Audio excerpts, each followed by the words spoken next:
Yes, horses talking and Monday. It must be BloodHorse Monday. And snowing, apparently. Much snow.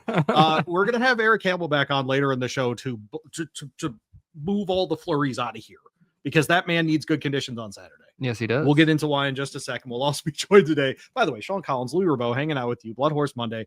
We've been back in the Commonwealth for a full week. No excuses. Got to do a good show today. Yeah, right. I know we can't sound lazy today. You can't sound like jet lag. There's no excuses today. There's just none. Okay, people. So we're gonna bring it the whole show. Trio of guests today. Busy show as I mentioned. Aron Wellman will join us from Eclipse Thoroughbred Partners. Great news. The 4th place finisher in the Breeders' Cup Classic, who finished the race in under 2:01. Is coming back next season. His name is Journalism, one of the more popular horses that we talked about on this program all year long. We'll ask Aron about that decision-making process, what he expects to see from his horse moving forward into 2026. Eric Hamelback will join us from the National HBPA. One of my favorite days of the year is the Claiming Crown. That'll happen on Saturday here at Churchill Downs, just down the street from where this studio is. And Eric Halstrom will join us from Horseshoe Indianapolis. Look at me getting all the names right. I know. This is a first time for everything. No jet lag. We scheduled two Eric H's and you got them. The guys that I like. So it's a bad job by me putting both of them on the same show, but here we are. Aron Wellman's going to be in here to shake it up though for us. We're not going all Erics today. It's a fair enough point by you. But the other part is they have a Veterans Day promotion tomorrow that I think is as good a promotion as we do in horse racing in general. So excited to get Eric in here as well up there. Horseshoe Indianapolis. They are presenting this episode as well. It is their closing week of 2025. They run essentially from March until now. An incredible season all year.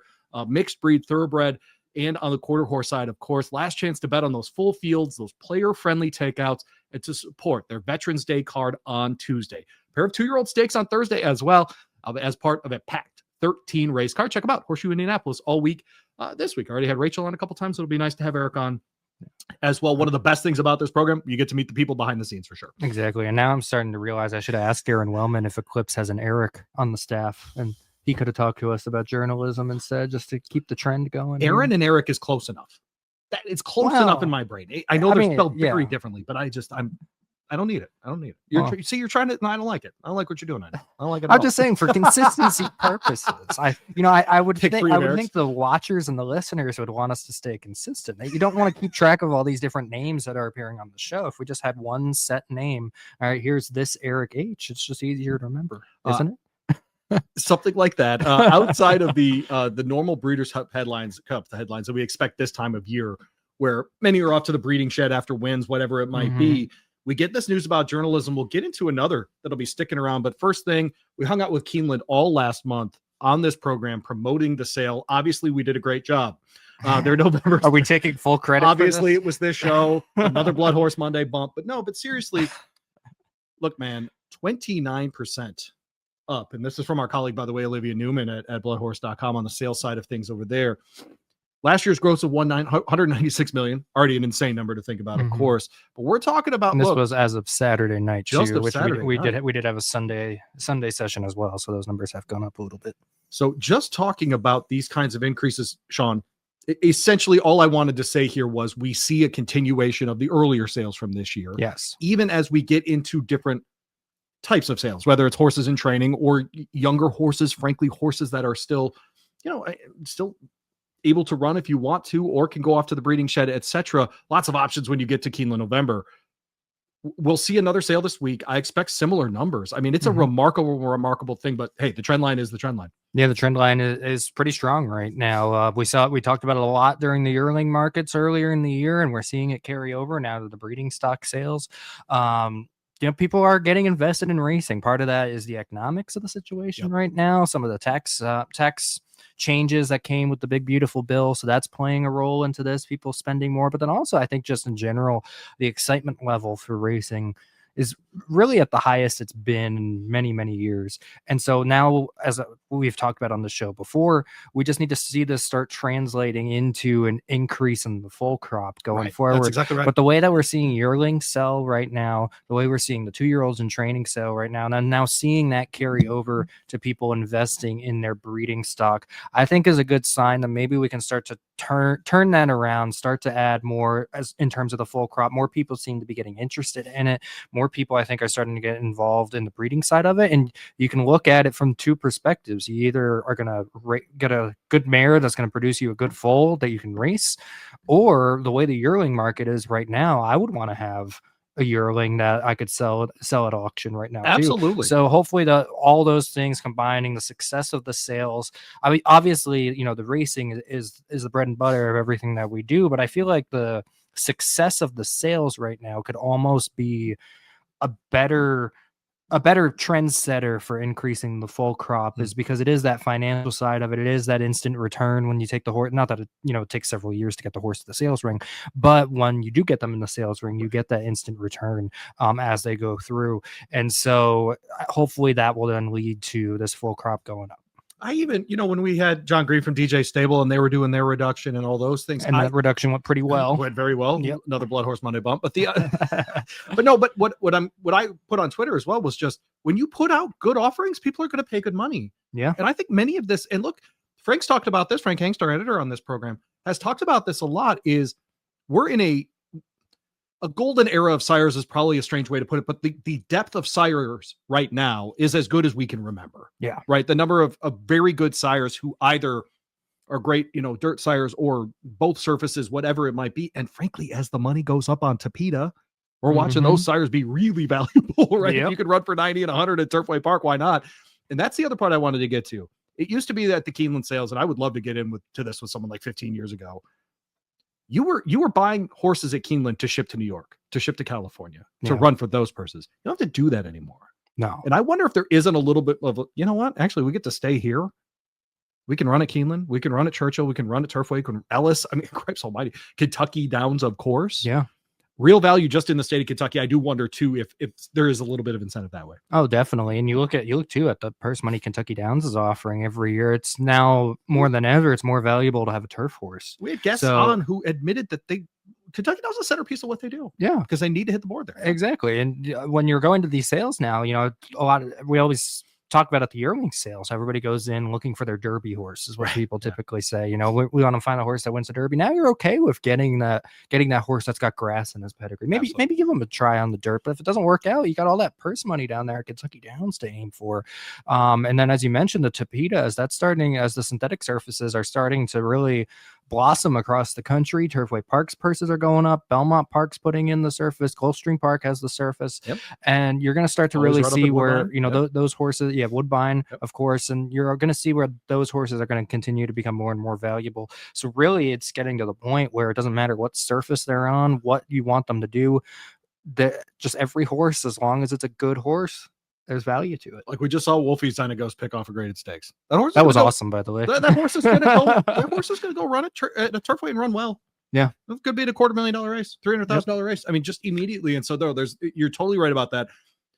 Surface be darned. I mean, there's purse money everywhere. Yeah, look at the synthetic championships that are coming up here in December at Turfway Park. We had Jose D'Angelo on the show last week. We didn't talk about this in his interview coming out of the Breeders' Cup, but something I talked with him about at Keeneland before the Breeders' Cup was he said that he's getting his stable, kind of the ones that weren't going to the Breeders' Cup, he's getting them all lined up to where they're getting ready to fire on that weekend. He's going to come in loaded on the synthetic championship weekend, because that's the purse money that's available. No doubt about it. And he's got a lot of grass horses that have shown they can swap surfaces.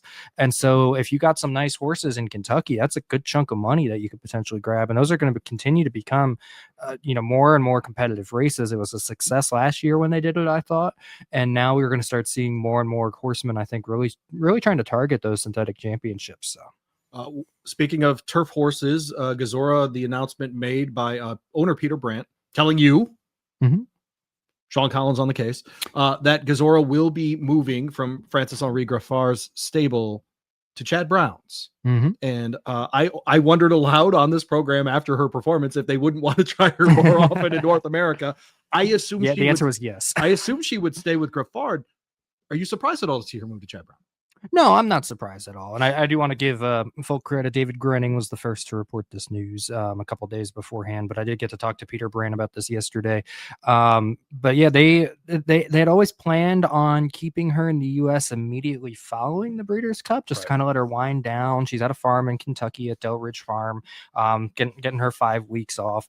And, the way he phrased it was, she's already done a lot in France, so why not leave her here in the US and try to pick off, essentially you're trying to pick off the biggest races on two different continents. I feel like that's definitely going to add a lot of value from a breeding perspective. No doubt about it. Obviously she's a Group 1 winner in France. She's already a Grade 1 winner here in the United States from the Breeders' Cup. Yep. But the way I look at this, you've seen a couple nice turf females kind of getting retired here at the end of the year. I think She Feels Pretty is planning to come back next year. I think that's somewhere. Correct, yep. So that'll be a good rivalry going into next year, but you're really looking at the way that she won the Breeders' Cup Filly Mare Turf, her back class that she brings over from Europe. You're really looking at where she could potentially run the table in this division next year. She's going to be a strong force in this division. Obviously, we know Chad Brown can train a turf horse. There's no question in that. And, he's got such a long relationship with Mr. Brandt that, it makes sense if she's going to stay here full time. It makes sense that you make the move to Brown. We thought she had already done a lot in France. There's a lot to do here in her family. She has a number of horses that have run very well in the United States. She obviously adds to that list, Sean.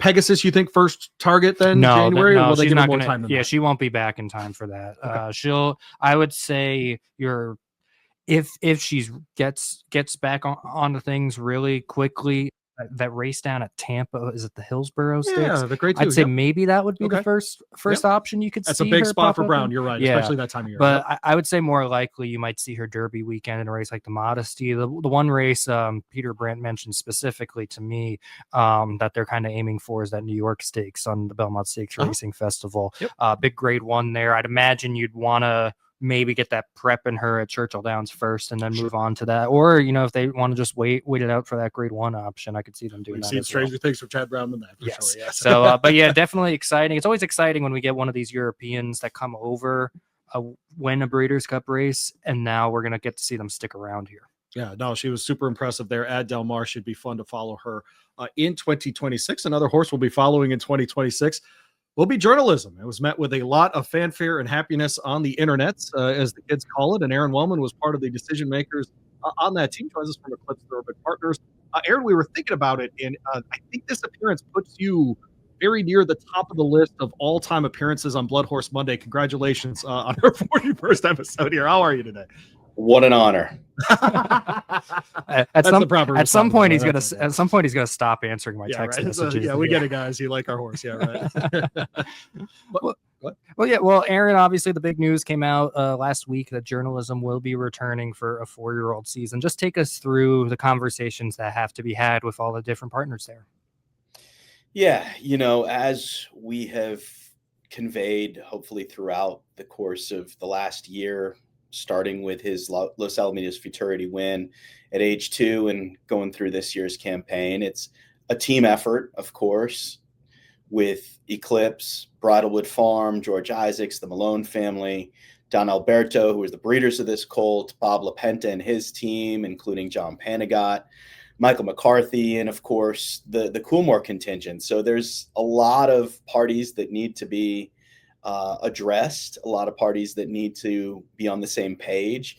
And that's why I've been so pragmatic about making sure that every decision has been very clear and articulated to the media accordingly. So we wanted to let the dust settle after the Breeders' Cup Classic, got on a plane on Sunday night, red eye to Detroit, to Lexington, met with Coolmore Monday, right prior to the Night of the Stars sale at Fasig-Tipton, met again on Tuesday, again on Wednesday, and hopped on a plane back home, at which point it had been let out that Journalism would return for his 2026 campaign. But everybody is aligned. We've got what we hope is a pretty solid plan for Journalism, and now it all boils down to execution. Aron Wellman with us from Eclipse Thoroughbred Partners. We watched the same trio that finished in the top 3 of the Breeders' Cup Classic last year come back and do the same this year. Of course, a slightly different order than last year, Aron. Was there any thought of watching those three run this year and the success they had? Did that factor at all into your decision, or was this purely a journalism decision?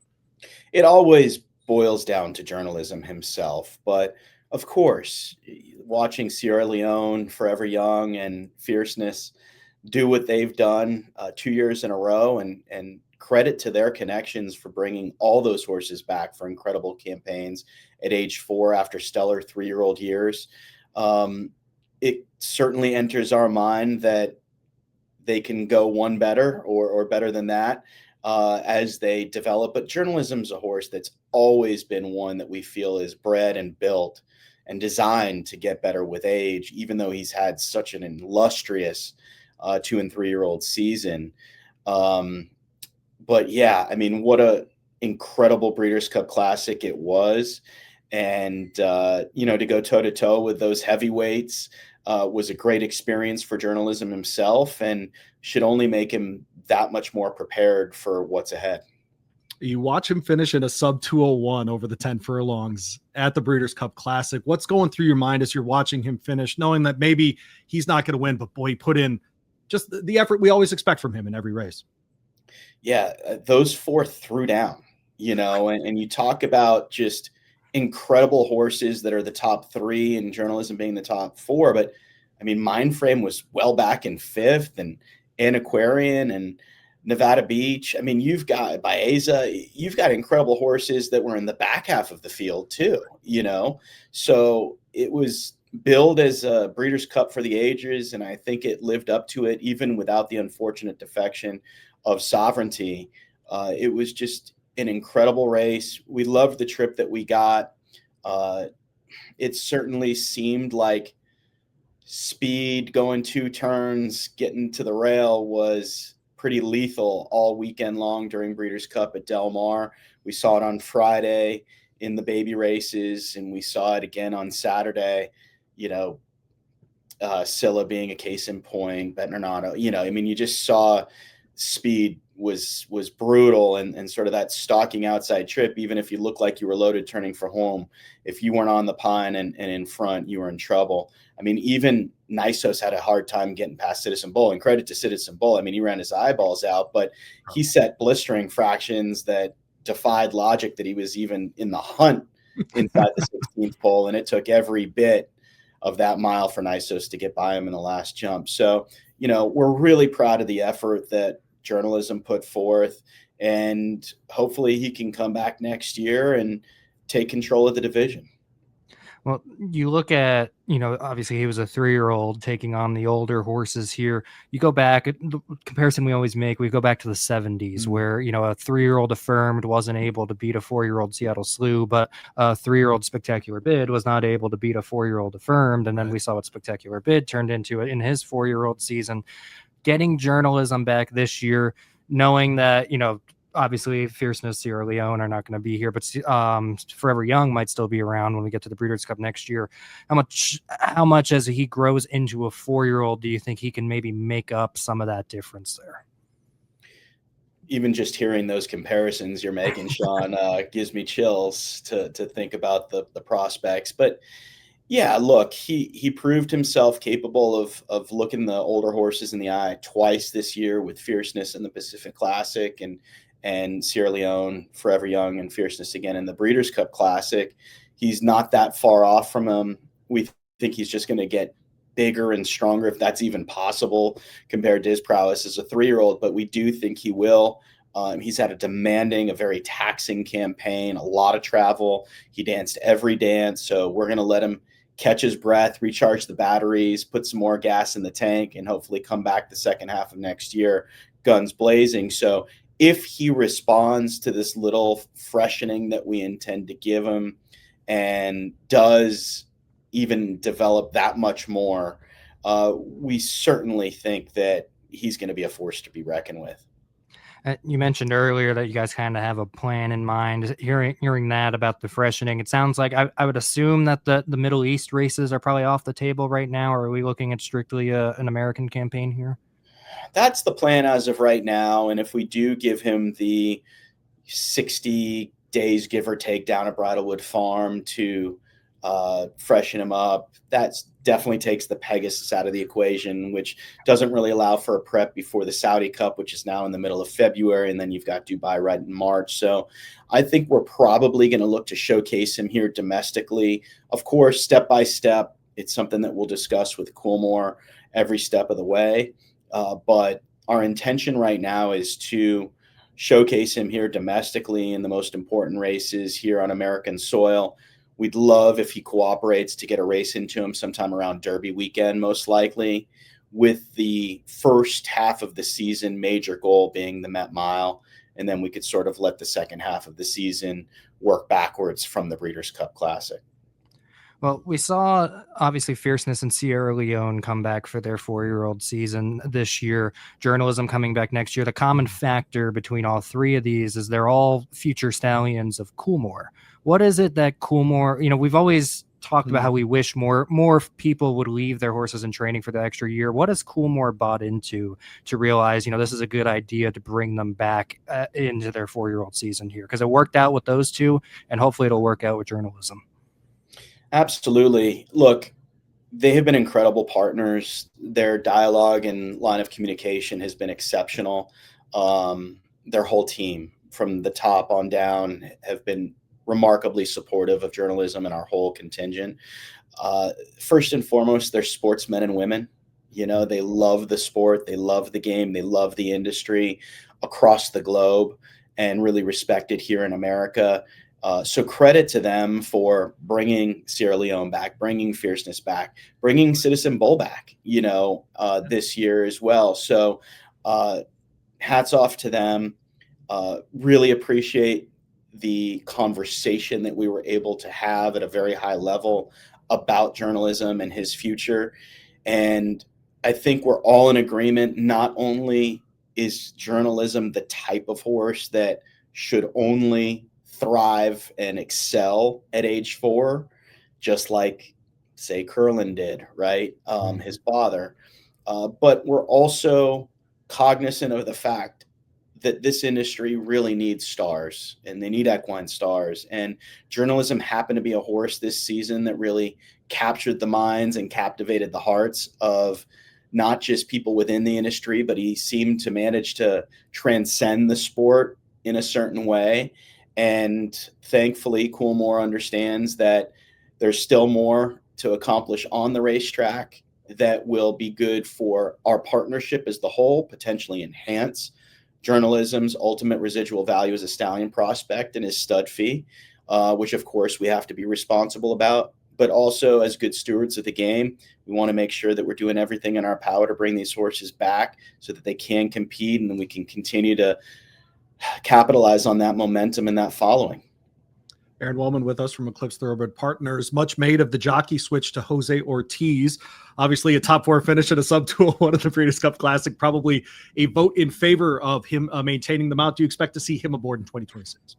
Honestly, it's not even anything we've discussed quite yet. Umberto did a really wonderful job with Journalism throughout the bulk of the year and helped develop this horse from scratch pretty much, along with Michael McCarthy. So we're so appreciative of the role that he's played and the big races that he's won on this horse. Jose, we thought, rode him exceptionally well in the Breeders' Cup Classic. Really no excuse whatsoever. He just got bested on the day by horses that were just a little bit more progressive than he was on the occasion. So honestly, it hasn't been discussed. We're a ways away. There's a lot that needs to go right to get this horse rejuvenated back into Michael McCarthy's barn and into a workout pattern. So we're not getting too far ahead of ourselves, but I'd say everything's on the table and we'd be very fortunate to have either guy back on him. You mentioned looking forward. Let's look back and we'll let you get out of here. The stretch run and the Preakness, the rally and the Haskell. Is there a moment, a singular moment that you'll think you look back on? Is there potentially something off the track? Frankly, one of my favorite moments was the day after the Preakness, you talking with Sean and hearing from Michael and just the pride in the horse and how you all knew you wanted to be part of that Belmont, but you needed to wait. I just, the transparency of the process as well, Aron, we all appreciate it throughout the year with this horse. Is there a singular moment you think that you'll look back on?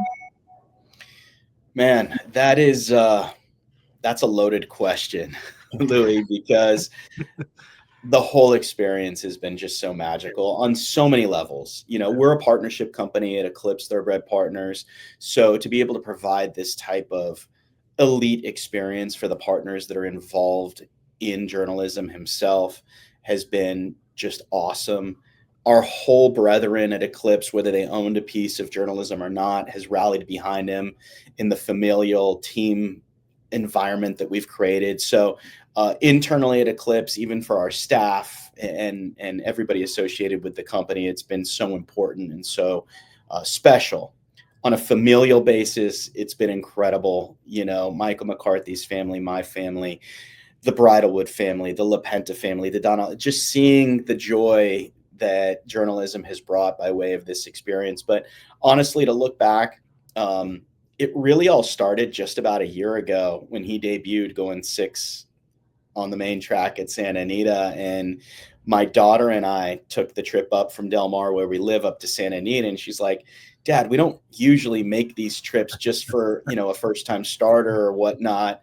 And I was like, this is going to be a little different. And we're not even expecting to win. We know we're going to run out of real estate here with this colt, but he's been so important from the get-go that even just a 3rd place finish in his debut and going with my daughter and recapping the race and thinking about what could be, and then seeing it all evolve and develop into the campaign that it did, from the maiden win at Del Mar to starting to really get serious about it, to deciding to run him at Los Al in the grade 2, and him sort of stamping himself as a horse to watch for the Derby Trail, then coming back and running lights out in the San Felipe, winning the grade 1 in the Santa Anita Derby, going to the Kentucky Derby as the favorite, giving us that huge thrill on that quagmire of a track that day.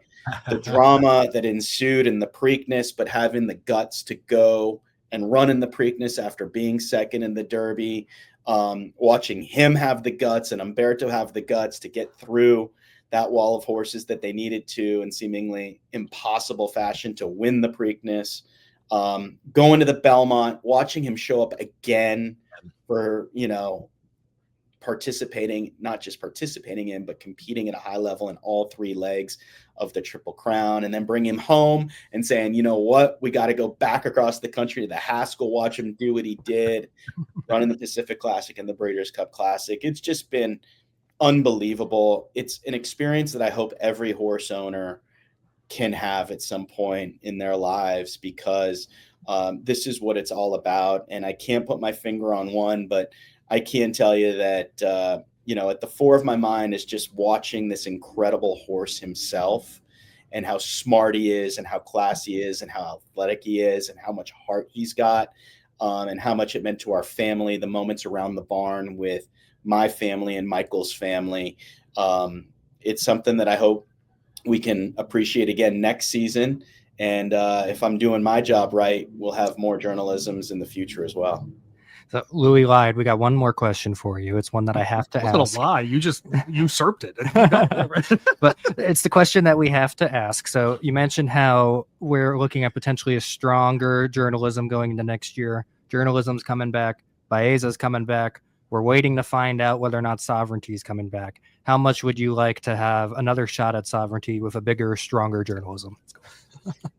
Good question, Sean. I mean, you know, we have the utmost respect for Sovereignty. His connections obviously have to do what's best for their horse and their camp. I just think in general, taking off my journalism ownership cap, it would be great for the game to see the top 3 finishers again in the Kentucky Derby, Sovereignty, journalism, Baeza, all come back for 4-year-old campaigns. And, you know, if there was a clash between them at some point during the body of the season or in the Breeders' Cup next year, it would just be awesome. And of course, as competitors, we'd love another crack at him. You know, we certainly aren't calling our shot by any stretch of the imagination, but, you know, we're competitive people. We have a lot of faith and conviction in our colt, and we'd love to be able to go toe-to-toe with him again. There you go. Didn't call him out, but kind of did. I'm just kidding. All right, there you go. He's Aron Wellman. I'm kidding. Eclipse Thoroughbred Partners. Well, congratulations. A spectacular year. I mean, $4 million, the whole thing, a couple of classic wins. I mean, it's as good as it gets for sure. hits the board in the Pacific Classic behind a fierceness that finally put together again at Del Mar. That sub 201 in the Breeders' Cup Classic, I think I'll remember for a long time, Aaron. So congratulations, and we're looking very much forward to 2026. Thanks, guys. Always a pleasure to be on. Appreciate it. Aaron Wellman joins us from Eclipse Thoroughbred Partners, and that is a theme that I am really hopeful we continue to see in our sport.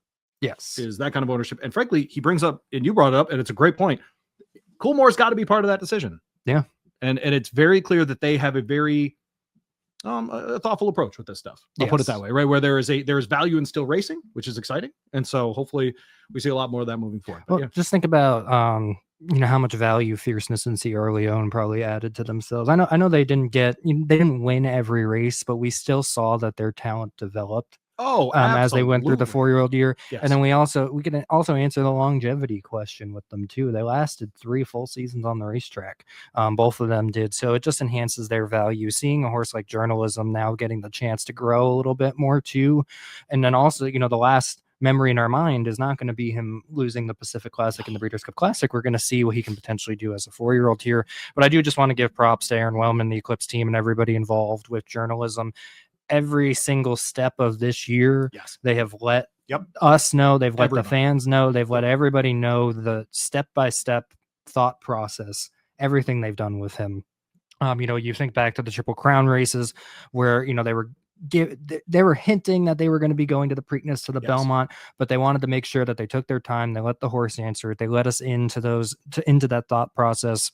And then same thing when they went to the Haskell, same thing as they went against older horses here. They kept us as the media, they kept the fans all in the loop as far as what was going on with him. And I think that's part of why he's as popular a horse as he is because when we have more access to him and we have more knowledge about what's going on with him, it just draws people in more to support him.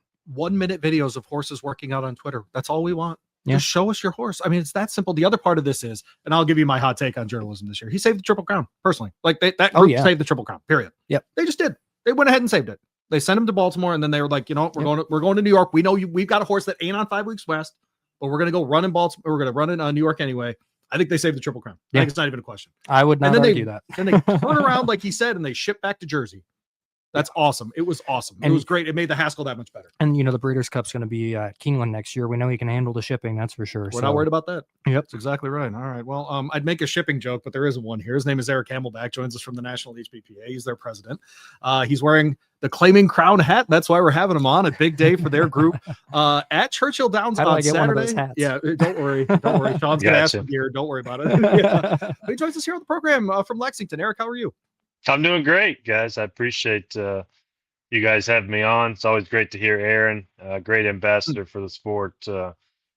Enjoyed getting to listen to him there. That's wonderful. Yeah, no, Journalism, just one of those stars of our year for sure, Eric. We did a mid-season Eclipse Award, and we had a Horse of the Year vote, and Journalism came second. Ahead of Mindframe at that point, who had just our little Facebook poll that we did on the BloodHorse channels. But it spoke, Eric, to this. We just want to see the horses on the track, right? So when people hear that he's coming back, they get excited. Oh, I know. I remember. It's been a long time, but I remember when Ghost Dapper came back for his 4-year-old career, and it was a good fan boost. Unfortunately, he ended up getting a chip, and but it all worked out perfectly. But it is nice as fans of the industry to see these guys run and get behind them. I mean, it's one of the things that, unfortunately for our sport, it is difficult to carry a fan base. You don't have that quote unquote team per se. And so getting behind a horse, it just doesn't last very long most of the time. But you see certain horses that will carry that and bring a ton of people to the game if they can just race that one more year. And I agree with you guys too about Sierra Leone in particular. I mean, I think that made his career coming back. So it was great. Yeah. Well, speaking of horses that are on the track every day and horses that are on the track a lot, they maybe don't get as much of the attention, but these are the everyday, the working class horses, I guess we would say. Filling our Thursday cards. Right. They get a chance in the spotlight, these claiming horses, this weekend as part of the Claiming Crown. I guess just first off, Eric, for those who maybe are listening and maybe are new to the sport, just explain what the basic concept of the Claiming Crown is. Well, the basic concept really was to create a day that highlighted those that are the backbone of racing. There's some anecdotal percentages that'll come out and about as far as, claiming races. But essentially, if you look at 97% of racing, it's not what you see on TV. So when you look at the vast majority of that 97%, it's claiming races. And that really is the backbone of racing. I always like to kind of paraphrase something that I learned from Satish Sanan several years ago. You know, Louie, you made the comment, the Thursday racing, but when you look at what provides the handle, Right. what ultimately provides the purses for Saturdays and Sundays or big days, it is that Tuesday, Wednesday, Thursday, because you can get a $2 million day on a Wednesday, and then they may bet the same amount on Saturday when you're giving $1 million purse away. So it really is the economic driver behind what is ultimately marquee days. That's where the handle gets created, because these guys racing for 40,000 or in Kentucky $120,000, that handle could be the exact same, but it gets shifted over to share the purses for the marquee days. So for me, this day is the day, Sean, that gets to highlight those individuals. Many names you're probably not going to see on, Saturdays or Sundays or Breeders' Cup Day or even Derby or Oaks Day. So this is an opportunity for them to shine and certainly get the accolades that they deserve. Eric Hamelback with us from the National HBPA. Every year that I go to this and I see you introduce me to someone from a jurisdiction from which I've never met anyone. So maybe in Iowa or New Mexico or something like that. How many jurisdictions are going to be making the trip this year, just to give people an idea that this is a legitimate Breeders' Cup at this claiming level? Well, what your listeners may not know is this: the Claiming Crown coincides with our executive committee meeting, which will start Friday night and then end Saturday morning. And I'll tell you, Louie, looking at our numbers, this is the largest attendance in person from our affiliates across the country. The only thing we're missing is we don't have any affiliates this year from Canada in person, but New York, Virginia, certainly Ohio, Indiana, Minnesota is coming. Washington is coming. Oregon is coming. Arizona is coming. So yeah, there'll be an opportunity to introduce you to somebody new. There you go. But this coming together under the Twin Spires, what does it mean for these kinds of trainers, these owners, et cetera, to, be in that winner's circle at Churchill Downs? That's a feeling that I don't think is even, I can't even do it justice in words, because if you look at, and we've pointed a lot of fingers at Brittany Vandenberg last year, who literally said this was the biggest race she'd ever won when her and Chris won with Like a Salt Shaker. It's from a guy who's had the opportunity to be in a lot of winner circles with a team, with a program. I can tell you, even winning Breeders' Cup races under the Twin Spires as we did back in 2002, it's an amazing feeling. But now with the way the new paddock is configured, and it's almost like you're a gladiator in the pit, right? And it's just that fighting spirit. And again, it kind of, Ben Huffman last year, he kind of smiled and joked. He said, "I hope you like the new paddock that we created for the Claiming Crown." So I think it does make it a lot more special, Louie. I mean, it's the history, it's the Derby. That venue means a lot, and I think being under those Twin Spires, really for any race that you can win, but on a highlighted marquee day, I think it means a lot to the trainers and owners who will be present. Yeah, I can attest to that. Last year on the backstretch, when I was back there in the morning talking to some of these connections that had never been to Churchill Downs before, right? There were a lot of them that said, "I never thought that I'd be able to run a horse here." Right. We came out a couple days early just so that way we could enjoy awesome. what it's like to be back here for a couple of days. So you saw that quite a bit. Speaking of Churchill Downs, Churchill Downs' Kevin Kirstein came out with the numbers, a total of 121 horses representing 30 different racetracks and training centers. Let's go. Were entered 14 different states. Yeah, 14 different states. These are the kind of horses typically that they're not shipped all over the country like a journalism is that we talked about earlier. You know, part of that just being that you're going to keep them local. You're not going to spend the money to send them somewhere else. That's right. Obviously, these connections over the years that you guys have been doing this, these connections have bought in that this is kind of our highlight event at this level, that they're willing to spend the time and the effort to get these horses out here, right? Absolutely. I mean, last year Jeff Mullins won with a horse that they flew here from California. So, at the end of the day, it does take an investment, like you say, Sean, to ship horses across the country. But I do believe there's a buy-in, and I think this year, maybe even last year, is kind of a turning point for the Claiming Crown. We were able to do a few different things to make it a more exciting day, and that brings people. But the other part of it too, reality is logistics. Again, being at Churchill, or just being in the central part of the country, the flyover states, as we say, that has made it a lot easier for a lot of shipping. You don't have to necessarily fly unless you're coming from, the far coast. But, even from New York and Maryland, we're getting horses. So Virginia, obviously not that far away, but a lot of the horses that were in the Claiming Crown Showcase Day back in August, Colonial Downs, they're making the trip. One of my favorites is Lacey Gaudette. She's bringing her horse over that won on Showcase Day. So yeah, I think that the buy-in is certainly there, but the logistics have really helped for sure. And we see a couple of horses returning this year that were in the races last year. I know Concrete Glory is one that stands out to me. He won one of the races last year. I'm not sure if this fits to his race specifically, but I know a couple of these races, I think in recent years, you can correct me if I'm wrong, have changed some of the conditions to now be lifetime conditions. If they ran for this price at a certain point, at any point, they can keep running in that race going forward. How big of a change was that, and how beneficial is that change? Very beneficial from the standpoint of those races that what I call opened it up to lifetime. That was a discussion based on the number of eligibility requests that we were actually getting for the races.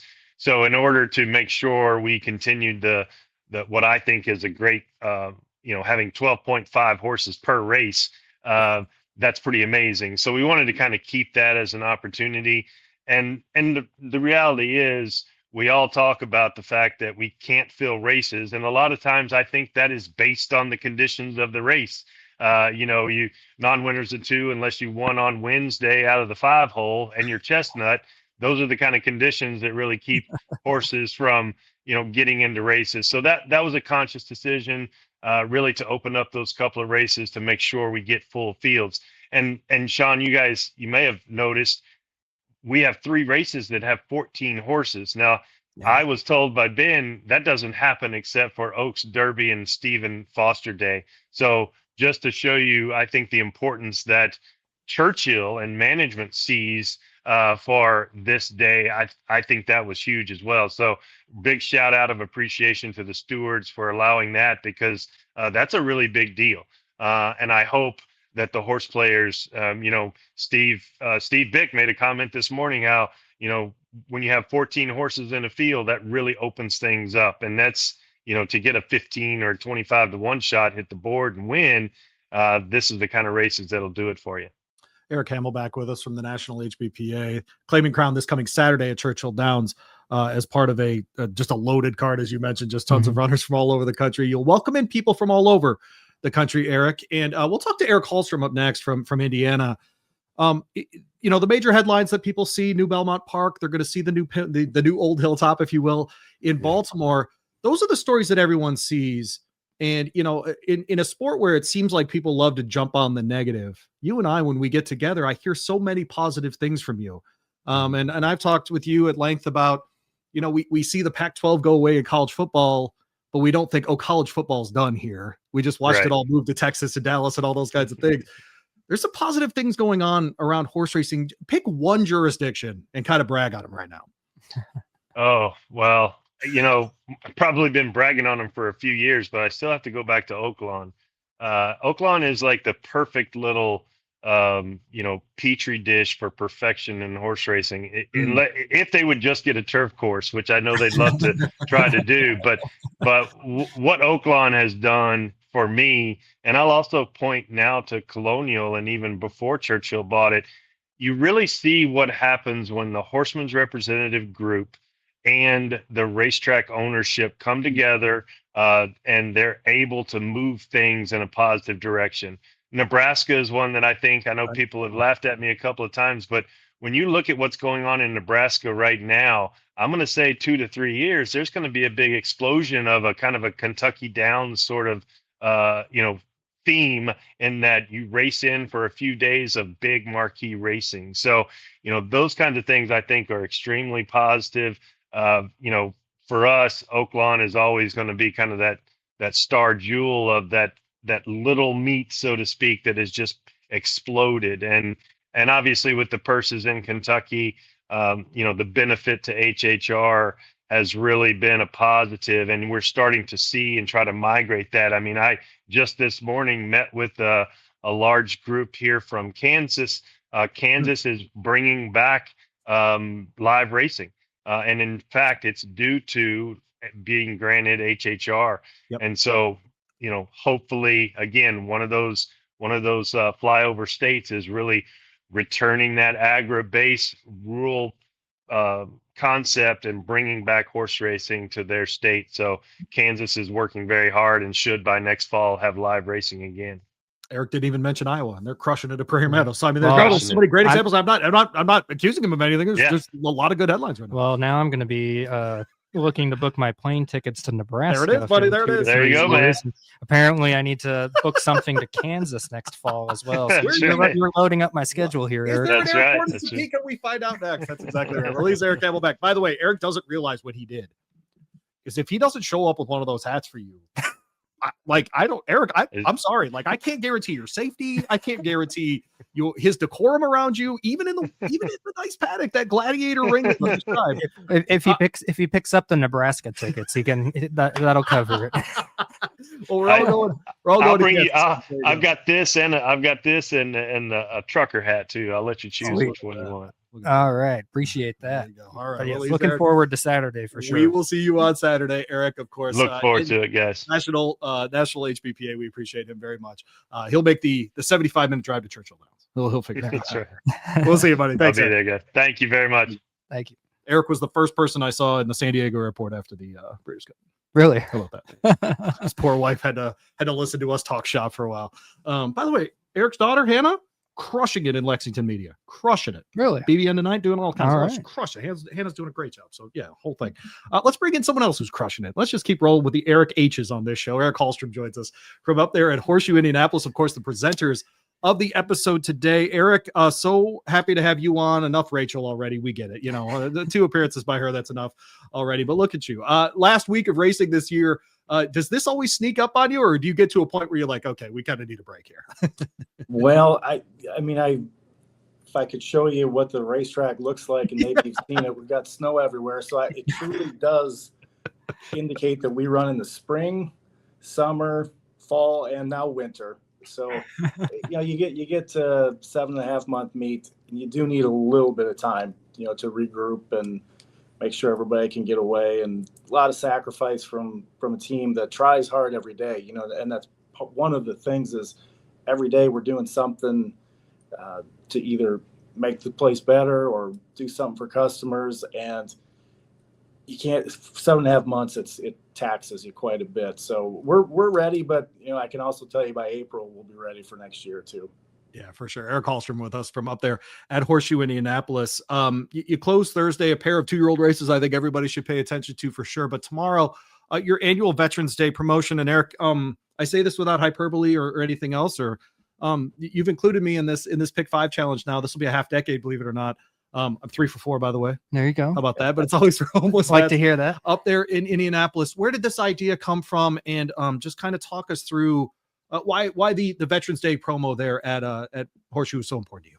Yeah, I would military is important to my family. I didn't serve, but my dad had a really, really, great story in life, and one that he took with him. It's part of what, I think we realize in a lot of veterans is that they tend to internalize a lot of things. Maybe don't tell everybody what they saw, depending on what kind of service they were doing. And I actually stumbled into a really great organization called the HVAF of Indiana, helping veterans and families. And I got the chance to go down to see in downtown Indy where they operate, and they're amazing people. They do things that, we can only help with raising funds for them. They're the ones that are so well known in town. There's, veterans in our state and specifically the metro area there in Indy who they just need a little push. You know what I mean? It's whether that can be somewhere to stay for a little bit,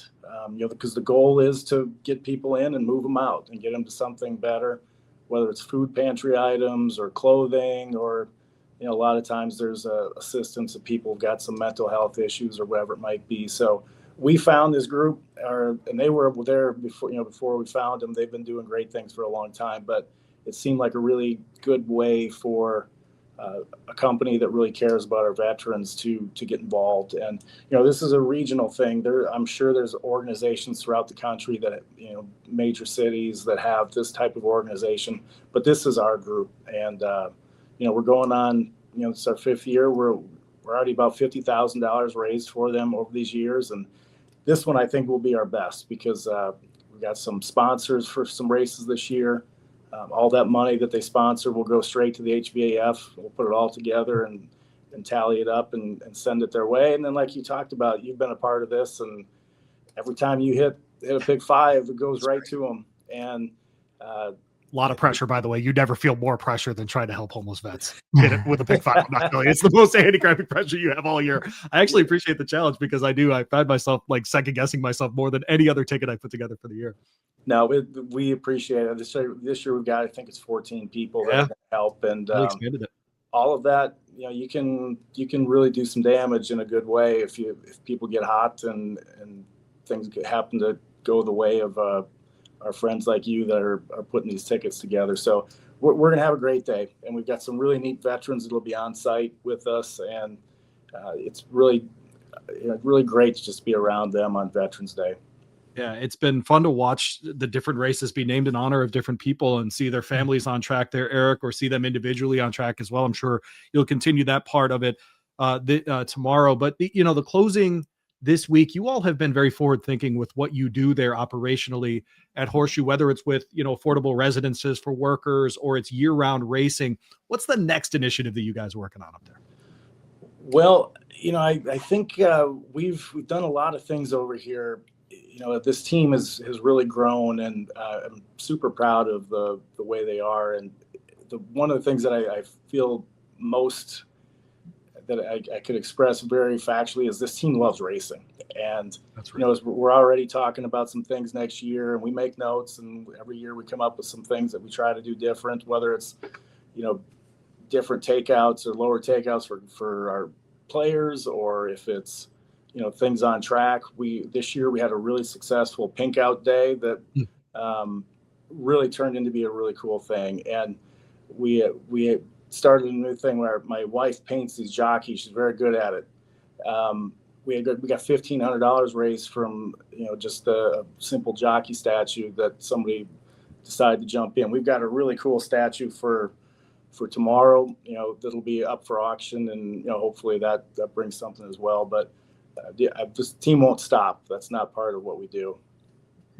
One of the days that has really become a highlight on my calendar every year, and I know you and I talk about this quite a bit, is Indiana Derby Day out in July.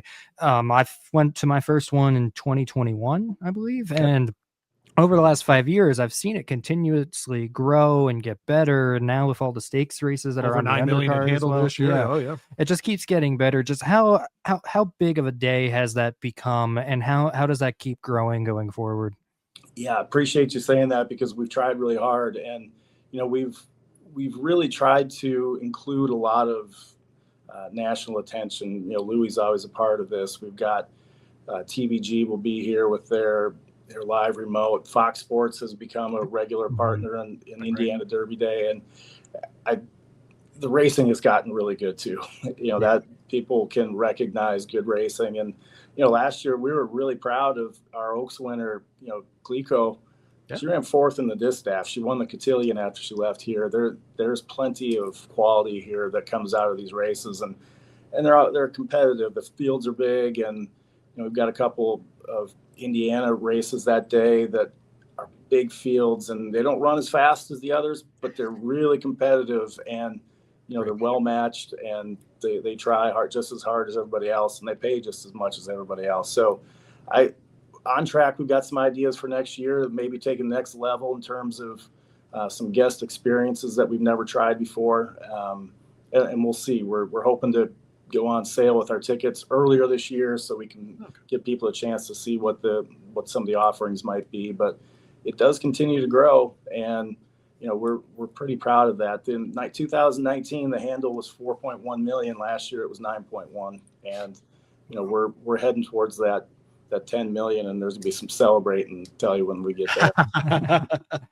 I was gonna say, I mean, you and I are at the track a lot. We're lucky guys. You're there way more than I am. But like, as far as actual just environment race days, I would put Indiana Derby Day up against almost any day, because it's fun, but it's busy, but it's not. You're not like shoulder to shoulder all the time if you don't want to be at something. Obviously, anybody who listens to this podcast knows I'd make my way around the country for these races. It's become, over the last couple of years, it's become one of my must do's every year. One of my top tens. I delayed going out to Saratoga a week this year, make sure that I was still around for the Indiana Derby. Oh, and I'll tell you, I get texts from Detroit, Chicago, Columbus, Ohio. Like, people are like, "Hey, we meeting in Indianapolis this year." Like, I mean, it's become a destination, Eric. Especially that date right after July 4 really does seem to fit you guys well. Yeah, we're this year we had a really kind of interesting dilemma in that we picked that first Saturday in July that's our day. We're going to stay there this year. That's July 4th, and we agonized over this one for quite some time, and we're actually going to move this to the July 11th in 2026. And there were a lot of reasons. Some of them are just local issues with, it wasn't great for the community for us to be taking up 7 hours of an important day around everybody. There's a lot of things that go into it. And we decided we'll move back a week. We've got some handshake assurances from, Fox Sports and TVG that they'll still be here. And, the day will go fine, but the intention is that we're going to stay on that first Saturday in July, and everybody just kind of knows that's where they can find us. Yeah, first Saturday after July 4th is what I always tell people. Yeah, essentially how it seems to work out that way most often. Yeah, exactly. So, Eric, congratulations on everything up there. Frankly, it's been fun to be part of the ride. My small part of it every summer for sure, but it is absolutely fantastic to watch it grow. And something you said earlier that I know, and Sean knows just from spending time up there, you're right. You got a team full of people that give a darn about horse racing. And so when you got that, but it starts at the top with you, Eric. And so congratulations on a great year. Thank you for the promotion tomorrow. And I promise I will spend way too much time on that. Well, we're counting on you. And you said it right. There's no more pressure than trying to produce for a veteran, especially this bunch. So, yeah. All right. Well, Eric, we appreciate it very much. And thanks for your support of BloodHorse Monday this year. We appreciate that as well. Yep. Thanks, guys. Thank you. Thank you, Eric. There you go. Eric Halstrom up there at Horseshoe Indianapolis. Certainly. And by the way, we have talked about Indiana Derby and Oaks, like with Glico, frankly, we talk about it a lot. But part of it is we do have a good time. Now, Glico's a good horse, so like it's fine. Like it's fun to push her as far as those things. But just that day, especially if you're a Midwest, if you're a Kentuckian, if you're listening in Cincinnati. It's only from Louisville. It's only an hour 40 up the road. You don't even have to. I mean, you just ride the highway up. It's very easy, and you get up there, and just the environment's great, man. People are there to have fun. Yeah, it is casual. But if you want to throw a hat on, you can, right? I mean, like that kind of thing. If you want to sit upstairs, you can. If you want to sit outside, you can. Great paddock. You're right up next to the horses. It's fantastic. Now the whole setup's really great, and you bring your kids. Cost you nothing to get in.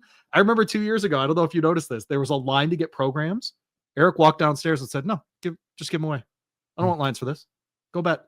Go have fun. Go bet. Go get a hot dog. Go hang out with your kids. Like, you're not waiting for a program." So it's just that kind of place. Busy show, good show. I'm very excited about Claiming Crown. Will not lie to you. One of my favorite, as a horse player, one of my favorite days of the year for sure, because good luck. Yeah.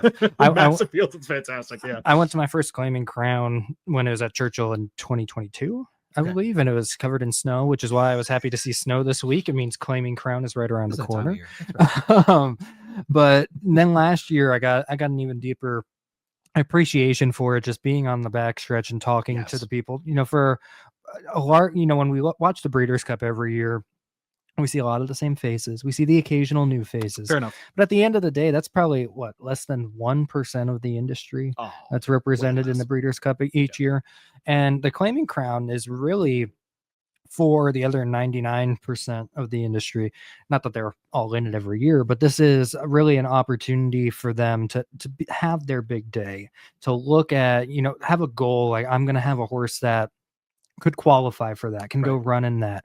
And, like the Breeders' Cup, it's moved around over a couple of years. It seems to be kind of finding its spot at Churchill Downs. And I think that's only going to strengthen the entries as we've seen this year, as people have realized, like, hey, I could have a horse running in a big day at Churchill Downs beneath those twin spires. And that does mean a lot to people. And I saw that last year. I mentioned it when we were talking to Eric about how I had those conversations with people last year about how them being all excited that they had a horse running underneath the twin spires. No doubt. And it's a good opportunity for the people who don't usually get to have a chance on the big stage to celebrate what goes into the sport day in and day out, to have an event like the Claiming Crown. And it's one that I've become a really big fan of over the last couple of years. It's nice. Like, it's 2 weeks after the Breeders' Cup. So you have that big championship weekend there, and then come back here and you got another, this essentially is another championship weekend for the claimers. And so it's well-timed. It's a good cap to the year. We get the Clark. Yeah. So we get like 3 weekends in 5 weeks of really spectacular. I mean, especially betting, right? Like Saturday's a spectacular betting day. And so if you're into that, that's great. But yes, the winner circle celebrations are different on Saturday. Yes. They're just awesome. Yeah. And it's nice to be able to celebrate everybody that makes the industry go around each and every day. As you said, the people that are there Tuesdays, Wednesdays, Thursdays, grinding it out.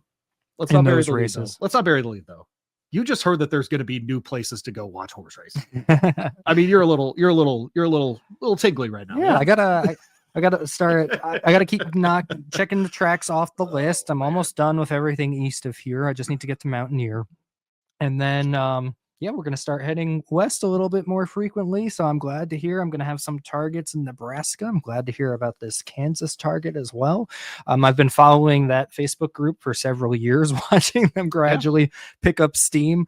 And so, and by the way, I mean, I mentioned Iowa. And by the way, BloodHorse Magazine, the QR code's on the screen. Yes. Go subscribe, please. Get that stallion registry. It'll change your life. Which they are working on right now. Shout out to Eric Mitchell. I just put his post in the chat today that he's now working on that full time. Shout out to Eric. He mentioned, Eric Hamelback did the wood, more Erics to confuse people with that I throw in the loop there. The Oaklawn meet. And then you get that Prairie Meadows meet right after, right? Mm-hmm. It's almost like that's the 12-month sort of loop, in the same way that we've got the Laurel Park and Colonial thing right now, where there seems to be a loop. It's interesting to watch those side-by-side jurisdictions do that. So this Kansas stuff, the Nebraska stuff, it'll be interesting to see if they try to be in the same spot as Prairie Meadows, right? To be away from Oaklawn. That could turn into a really interesting circuit. Boom. Yeah. And this is where, Jennifer Kelly is our secretary at the National Turf Writers, and she writes historical books, and she likes to remind people that around Prohibition, we got down to like 13 tracks in this country. Yeah. Like, we've done this before as a sport and then had to reorganize and figure it out. And Eric Hamelback's one of those guys that I talk to a lot about where the momentum is, because I want to be in on the ground floor. Yes. I want to be in on the ground floor because I'm a positive guy. Yep. I don't know how to do this negative stuff. Like, I'm out. Not on that. It's not going to do it. And if they're going to be positive in Iowa, guess what we're going to do? Talk Prairie Meadows. They're going to be positive up at Horseshoe Indianapolis. Thanks for hanging out with us, by the way, all week. That's where I'm going to do work. Yep. And you and I are not missing the Indiana Derby because it's great. It feels good being there for it. Open a new racetrack, and you're guaranteed to have at least one person there on opening day, and that will be me. Sean will bring his beard to your track. Bloodhorse.com, of course, the magazine tab at the top of the homepage if you are watching on Spotify or YouTube. By the way, give us a follow, give us a like. If you made it this far in the program, give us a 5-star review. And of course, you can find the magazine on the QR code or on the website. Of course, click on the daily. Get the daily. It is a free email to you every single day as part of Blood Horses. Start your day with us. Yeah, That way. we know all of our listeners here love journalism. Let us know down in the comments below what you think about him coming back as a 4-year-old this year. Are you excited for that? Are we hoping Sovereignty is going to come back and turn this, take this rivalry into another year here? A lot of exciting things to look forward to here. Wellman smiled at that one, didn't he? Yes, he did.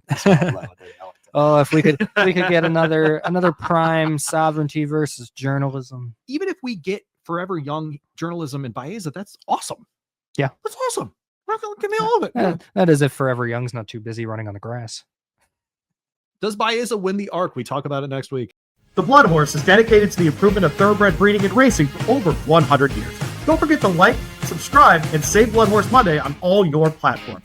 For the latest news, analysis, and insights, visit us at bloodhorse.com. Thanks for listening, and we'll see you next week.